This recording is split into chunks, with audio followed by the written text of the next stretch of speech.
Hello all welcome to Kerala stock market gain. അപ്പോൾ good morning. ഇന്നത്തെ pre market സെഷനിലേക്ക് സ്വാഗതം. സോ ഓവറോൾ ഒരു ബെറ്റർ മാർക്കറ്റ് ആയിരുന്ന സ്റ്റോക്ക് ഇന്നലെ ഒരു മാർക്കറ്റ് ഒരു കണ്ടിന്യൂവേഷൻ അപ് ട്രെൻഡ് കണ്ടിന്യൂവേഷൻ തരുമെന്നാണ് നമ്മൾ പ്രതീക്ഷിക്കുന്നത്. സോ ഇന്ന് നമുക്ക് ഗ്ലോബൽ മാർക്കറ്റ് ഒന്ന് നോക്കാം. ഗ്ലോബൽ മാർക്കറ്റ് നോക്കുമ്പോൾ ഡോ John's and S&P 500 and Nasdaq. ഇപ്പം ഇത് നോക്കുകയാണെങ്കിൽ നാസ്ഡാക്ക് ഒരു സ്ലൈറ്റ്ലി നെഗറ്റീവ് ക്ലോസിംഗ് ആയിരുന്നെങ്കിൽ പോലും S&P 500 and Dr John's future positive ആണ്. ആൻഡ് യൂറോപ്യൻ മാർക്കറ്റ്സ് നോക്കുകയാണെങ്കിൽ ടോട്ടലി എല്ലാം ഓവറോൾ ബുള്ളിഷിൽ ട്രേഡ് ചെയ്യുകയാണ്. ഓക്കെ, ആൻഡ് ഗിഫ്റ്റ് നിഫ്റ്റി നോക്കുകയാണെങ്കിൽ 126 to 140 പോയിന്റ്സ് അപ്പാണ്. സോ അതെന്തുകൊണ്ടാണെന്ന് അറിയത്തില്ല. ഗ്ലോബലി ഉള്ള ഇവൻറ്റ്സ് മേ ബി നമ്മുടെ ഇന്ത്യൻ മാർക്കറ്റിനെയും അല്ലെങ്കിൽ ഗിഫ്റ്റ് നിഫ്റ്റിയെയും ബാധിക്കുന്നുണ്ട്. ആൻഡ് ഇറ്റ്സ് പോസിറ്റീവാണ്. സോ നമുക്ക് ഈ ഒരു ട്രെൻഡ് തുടരുകയാണെങ്കിൽ ഇന്ന് പോസിറ്റീവായിട്ടുള്ളൊരു ഓപ്പണിംഗ് നമുക്ക് കിട്ടാനുള്ള ഒരു സാധ്യതയുണ്ട്. ആൻഡ് ഗ്യാപ്പ് അപ്പ് ഓപ്പണിങ്ങിനേക്കുള്ള പോസിബിലിറ്റിയാണ് ഗിഫ്റ്റ് നിഫ്റ്റിയിൽ നമുക്ക് നോക്കുമ്പോൾ കാണാൻ കഴിയുന്നത്. ഓക്കെ, സോ നമുക്ക് ബാങ്ക് നിഫ്റ്റിയുടെ ഒരു മൈനർ ആയിട്ടുള്ള ലെവൽസ് പരിശോധിച്ച ശേഷം ഇന്നത്തെ പ്രധാനപ്പെട്ട റിസൾട്ട് ബേസ്ഡ് സ്റ്റോക്സ് ഏതൊക്കെയാണ് നമുക്ക് നോക്കാം. സോ ഞാൻ വൺ ഡേ ചാർട്ട് ഒന്നിട്ട് കാണിക്കാം. ആദ്യം വൺ ഡേ ചാർട്ട് ഒന്ന് ഇടുമ്പോഴത്തേക്കും നിങ്ങൾക്ക് എന്താ മനസ്സിലാവുന്നത്, മാർക്കറ്റ് നമ്മൾ പറഞ്ഞ പോലെ തന്നെയാണ് പ്രവർത്തിക്കുന്നത് അല്ലേ. വളരെ ശ്രദ്ധിക്കൂ, ഞാൻ പറഞ്ഞിരുന്നു മോസ്റ്റ്ലി ഒരു 6% മൂവ്മെന്റിന് ശേഷം മാർക്കറ്റ് ഒരു പോസ് തരും അല്ലെങ്കിൽ ഒരു ഡൗൺ സൈഡ് തരുമെന്നുള്ളൊരു കാര്യം നമ്മൾ സൂചിപ്പിച്ചിട്ടുണ്ടായിരുന്നു. ആൻഡ് മാർക്കറ്റ് അതുപോലെ തന്നെ ആ ഡൗൺ സൈഡ് തന്നിട്ടുണ്ട് ആൻഡ് തിരിച്ച് അപ്പ് സൈഡിനുള്ളൊരു ടെൻഡൻസി കാണിക്കുന്നുണ്ട്. സോ നമ്മൾ മനസ്സിലാക്കേണ്ട കാര്യം, ഇനി എന്തായിരിക്കും നമ്മുടെ പ്ലാൻ ഓഫ് ആക്ഷൻ എന്നുള്ള കാര്യം ഞാൻ പറഞ്ഞിട്ടുണ്ട്. എന്തായിരിക്കും മാർക്കറ്റിൽ നമ്മൾ ഡൗൺ സൈഡ് വ്യൂവിലേക്ക് പോകണമെന്നുണ്ടെങ്കിൽ 25,290 എന്നുള്ള റേഞ്ച് ബ്രേക്ക് ചെയ്താൽ നമുക്ക് ഡൗൺ സൈഡ് വ്യൂവിലേക്ക് പോകാം. അല്ലാത്ത പക്ഷം നമുക്ക് ഒരു ബെയറിഷ് ഒരു വ്യൂ വേണ്ട, തൽക്കാലം ഒരു ബുള്ളിഷ് വ്യൂവിലേക്ക് നമുക്ക് മാർക്കറ്റിനെ കൊണ്ടുപോകാം. സോ മാർക്കറ്റിൽ ഇനി എവിടെയായിരിക്കണം നമ്മൾ പ്രതീക്ഷിക്കേണ്ടത്, എന്താണ് ഒരു സെല്ലിംഗ് പ്രതീക്ഷിക്കേണ്ടതെന്ന് ചോദിച്ചാൽ ഈ ഒരു റേഞ്ച്, ഞാൻ തോന്നുന്നു ഈ ഒരു റേഞ്ച് മൊത്തമായിട്ട് നമ്മൾ ടോട്ടലി ഒരു സെല്ലിംഗ് പ്രതീക്ഷിക്കാവുന്ന സോണായിട്ടാണ് എനിക്ക് തോന്നുന്നത്. സോ എബോവ് 25,800 ഒരു 100 പോയിന്റ്സിൻ്റെ അങ്ങോട്ട് അപ്സൈഡ് വരട്ടെ. ഒരു 25,800 അപ്പുറം മാർക്കറ്റിൽ ഒരു ബുള്ളിഷ് വ്യൂവിലേക്ക് നമുക്ക് ടോട്ടലി പോകാം. ഓക്കെ, 25,800 ബ്രേക്ക് ചെയ്യുകയാണെങ്കിൽ നമുക്ക് ഒരു 25,957 ആൻഡ് ഓൾ ടൈം ഹൈ എന്നുള്ള റേഞ്ചിലേക്ക് നമുക്ക് മാർക്കറ്റിനെ സമീപിക്കാം. ഓക്കെ, സോ ഈ ഒരു റേഞ്ച് 25,690 to 25,790 ഈ ഒരു റേഞ്ചിൽ നമുക്ക് ലിക്വിഡിറ്റി ഉണ്ടാവാം. ഈ ലിക്വിഡിറ്റി എടുക്കാനായിട്ട് മാർക്കറ്റ് എന്തായാലും അപ്സൈഡ് പോയി മേ ബി ഒരു ഡൗൺ സൈഡ് വന്ന ശേഷം തിരിച്ചു കയറും. അപ്പം ഇങ്ങനത്തെ കുറച്ച് മൂവ്മെൻറ്റ്സ് നമുക്ക് പ്രതീക്ഷിക്കാവുന്നതാണ് നിഫ്റ്റിയിൽ. ആൻഡ് നമുക്ക് ഈ ഒരു ലോ 25,320 എന്നുള്ള ലോ മാർക്കറ്റിൽ ഒരു ബുള്ളിഷ് വ്യൂ, ഒരു ബയേഴ്സിൻ്റെ കൺട്രോളിൽ ആക്കാൻ പറ്റിയ ഒരു സോണായിട്ട് വർക്ക് ചെയ്യാം.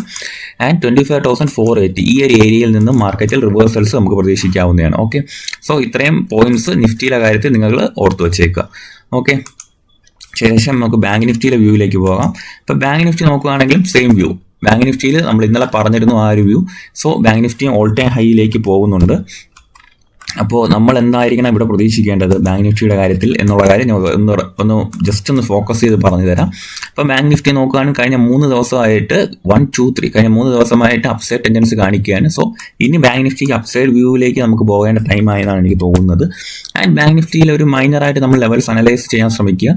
ആൻഡ് ഓൾ ടൈം ഹൈയിലേക്ക് പോകാനുള്ള പോസിബിലിറ്റി ഉണ്ടോ എന്ന് ചോദിച്ചാൽ പോസിബിലിറ്റി ഉണ്ട്. ഇതാണ് ഈ ഒരു സോണിലേക്ക് മാർക്കറ്റ് ടെസ്റ്റ് ചെയ്യാനുള്ള പോസിബിലിറ്റി കാണുന്നുണ്ട്.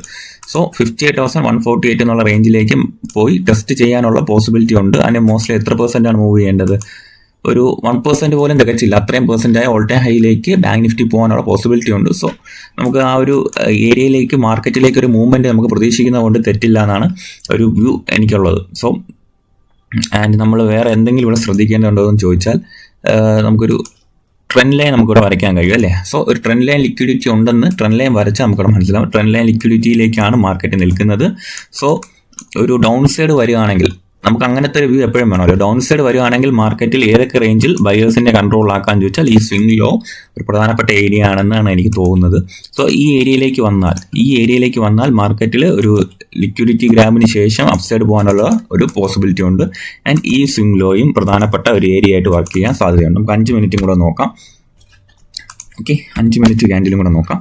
സോ 5 മിനിറ്റ് ക്യാൻഡിൽ നോക്കിയാൽ ഈ ഒരു ഏരിയാസിൽ അത്യാവശ്യം അപ്സൈഡ് പോകാനുള്ള ഒരു പോസിബിലിറ്റി നമുക്കിവിടെ കാണുന്നുണ്ട്. ഓക്കെ, മുന്നേ ഇവിടെ ഈ ഒരു ഏരിയയിൽ നിന്നും മാർക്കറ്റ് ഡിമാൻഡ് എടുത്ത് പോയിട്ടുണ്ട്. സോ ഈ ഒരു ഏരിയാസും പ്രധാനപ്പെട്ട മേഖലകളായിട്ട് വർക്ക് ചെയ്യാൻ സാധ്യതയുണ്ട്. സോ എന്തായാലും 58,600 എന്നുള്ള സോണിലേക്കുള്ള പോകാനുള്ള ഒരു പോസിബിലിറ്റി ഇതിൽ ടോട്ടലി നോക്കുമ്പോൾ കാണുന്നുണ്ട്.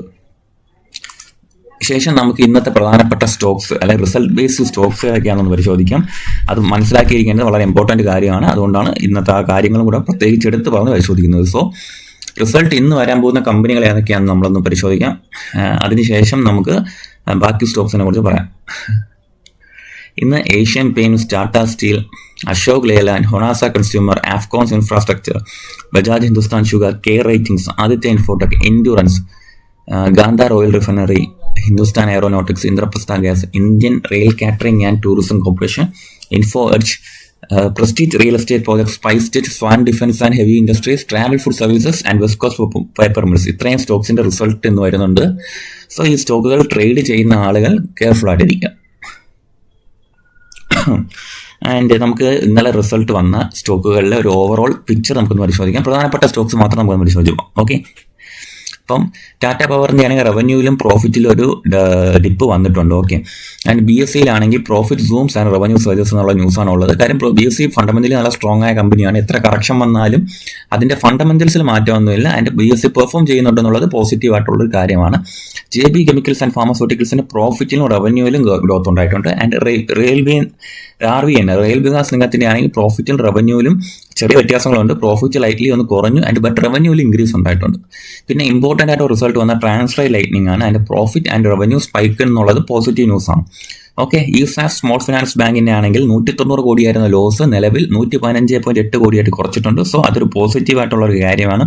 ബട്ട് ഗ്രോസ് NPA ജമ്പ് ചെയ്തിട്ടുണ്ടെന്നുള്ളതും നെറ്റ് NPA റൈസ് ചെയ്തിട്ടുള്ളതും ഒരു സ്പെസിഫിക്കലി നമ്മൾ മനസ്സിലാക്കേണ്ട കാര്യമാണ്. ടൊറന്റ് പവറിന്റെ പ്രോഫിറ്റ് ആൻഡ് റവന്യൂ ഗ്രോത്ത് ഉണ്ട്. പവർ സെക്ടറിൽ നിന്ന് പഠിക്കേണ്ട ഒരു കമ്പനി തന്നെയാണ് Torrent Power. And Gujarat Fluoro കമ്പനിയുടെ പ്രോഫിറ്റ് ആൻഡ് റവന്യൂ ഇൻക്രീസ് ചെയ്തിട്ടുണ്ട്. ശേഷമുള്ളത് സാഗിലാണ്. സാഗിലിന്റെ പ്രോഫിറ്റ് ആൻഡ് റവന്യൂ ജമ്പ് ചെയ്തിട്ടുണ്ടെന്നുള്ളത് പോസിറ്റീവ് ന്യൂസ് ആയിട്ട് വരുന്നുണ്ട്. അത് അടുത്തതായിട്ടുള്ളത് ഗോദ്രേജ് ഇൻഡസ്ട്രീസ് ആണ്. പ്രോഫിറ്റ് ആൻഡ് റവന്യൂ ഇൻക്രീസ് ചെയ്തിട്ടുണ്ട്. PA ഇൻഡസ്ട്രീസിന്റെ ആണെങ്കിൽ പ്രോഫിറ്റ് ആൻഡ് റവന്യൂ ഡ്രോപ്പ് ആണ്.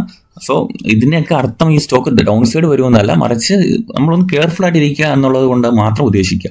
ഒരു ക്വാർട്ടർ കുറഞ്ഞെന്നുള്ളത് കൊണ്ട് ആ കമ്പനി ഫണ്ടമെന്റലി ബാഡ് ആയി എന്നുള്ള ഒരു കൺസെപ്റ്റ് ഇല്ല. ഓക്കെ, ഗുജറാത്ത് സ്റ്റേറ്റ് പെട്രോനെറ്റ് എന്ന് പറയുന്നത് പ്രോഫിറ്റ് ആൻഡ് റവന്യൂ ഇൻക്രീസ് ചെയ്തിട്ടുണ്ട്. പ്രോഫിറ്റ് ഡിക്ലൈൻ ചെയ്തിട്ടുണ്ട്, ബട്ട് റവന്യൂവിൽ ഒരു ഗ്രോത്ത് വന്നിട്ടുണ്ട്. കണ്ടെയ്നർ കോർപ്പറേഷൻ ഓഫ് ഇന്ത്യയുടെ പ്രോഫിറ്റ് ആൻഡ് റവന്യൂ ഇൻക്രീസ് ആയിട്ടുണ്ട്.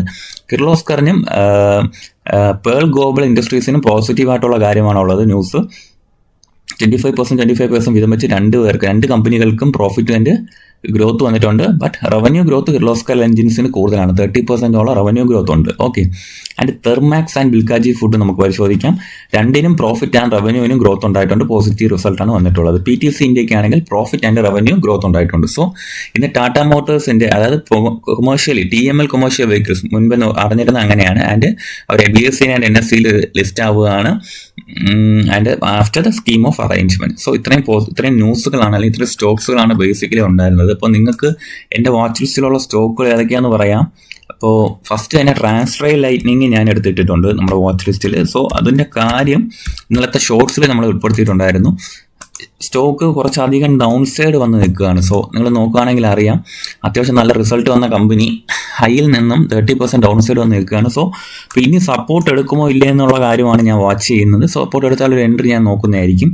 സോ മോസ്റ്റ്ലി ക്യാൻഡിൽ ബേസ് നോക്കുകയാണെങ്കിൽ ഇന്നലെ മെനഞ്ഞാന്നൊക്കെ നല്ല സെല്ലിങ് നടന്നിട്ടുണ്ടായിരുന്നു. ബട്ട് മാർക്കറ്റിന് സപ്പോർട്ട് എടുക്കാനുള്ള ഒരു പോസിബിലിറ്റി ഇവിടെ കാണുന്നുണ്ട് ട്രാൻസ്ഫർ ലൈറ്റ്നിങ്ങിന്. സോ ഇനിയും ഡൗൺ സൈഡ് വരുമോ ഇല്ല എന്നുള്ള സംശയമാണ്. സോ നമുക്കൊന്ന് വാച്ച് ചെയ്യാം. ഇതിൻ്റെ ഒരു ഫൈനൽ ഒരു ഡിമാൻഡ് ഏരിയ ആയിട്ട് എന്തായാലും ഈ ലോ വർക്ക് ചെയ്യാൻ സാധ്യതയുണ്ട്. 450 ആയിരിക്കും ഈ ഡിമാൻഡ് ഏരിയ. സോ അത്രയും വീണ്ടും ഡൗൺ സൈഡ് വരാനുള്ള പോസിബിലിറ്റി കുറവാണെന്നാണ് എനിക്ക് ട്രാൻസ്ഫറിൽ തോന്നുന്നത്. സോ ഇത്രയും നല്ല ഫണ്ടമെന്റൽ കമ്പനിയല്ലേ. സോ മേ ബി നമുക്കൊരു അപ്സൈഡ് മൊമെന്റ് ഞാൻ ഇതിൽ പ്രതീക്ഷിക്കുന്നുണ്ട്. സോ ട്രാൻസ്ഫറിൽ ഞാൻ തൽക്കാലം ഒന്ന് വാച്ച് ലിസ്റ്റ് ഇട്ടേക്കുകയാണ്. ഓക്കെ, ശേഷമുള്ള കമ്പനി എന്ന് പറഞ്ഞാൽ അതുലോട്ടോയാണ്. അതുലോട്ടോ അത്യാവശ്യം നല്ല റിസൾട്ട് പ്രഖ്യാപിച്ച കമ്പനിയാണ്. അപ്പോൾ ഇന്നലെയായിരുന്നു അതുലോട്ടോയുടെ റിസൾട്ട്. സമാനം നല്ല രീതിയിലുള്ള റിസൾട്ട് വന്നു. സോ അതുലോട്ടോയുടെ ഒരു പെർഫോമൻസ് എങ്ങനെയായിരിക്കും ഞാൻ വാച്ച് ചെയ്യുകയാണ്. ഇന്നലെ നല്ലൊരു ബൈയിങ് ക്യാൻഡിൽ കണ്ടു. സോ അതിൻ്റെ ഒരു കണ്ടിന്യൂഷൻ ക്യാൻഡിൽ ഉണ്ടാവുമോ ഇല്ല എന്നുള്ള കാര്യമായിരിക്കും ഞാൻ വാച്ച് ചെയ്യുന്നത്. ഓക്കെ, ശേഷമുള്ളത് HEG ആണ്. ഇപ്പം HEGയും നല്ല രീതിയിലൊരു റിസൾട്ട് വന്ന കമ്പനിയാണ്. സോ ഈ ഒരു ഹൈയിലേക്ക് ടെസ്റ്റ് ചെയ്യാനുള്ളൊരു പോസിബിലിറ്റി ഉണ്ട്.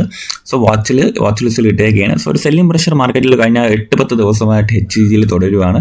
എന്തായാലും നമുക്ക് കണ്ടിന്യൂസ്ലി നമ്മുടെ ലിസ്റ്റിൽ ഒന്ന് ഇട്ടേക്കാം. ഓക്കെ, സോ ഇത്രയും സ്റ്റോക്സ് ആണ് ഇന്ന് ബേസിക്കലി ഉള്ളത്. നിങ്ങൾക്ക് ഏതെങ്കിലും സ്റ്റോക്സിൽ ഡൗട്ട് ഉണ്ടെങ്കിൽ നിങ്ങൾക്ക് പേഴ്സണലി നമുക്ക് മെസ്സേജ് ചെയ്യാം. നമ്മളത് അനലൈസ് ചെയ്ത് ഇടുന്നതായിരിക്കും. ഓക്കെ, അപ്പോൾ താങ്ക് യു.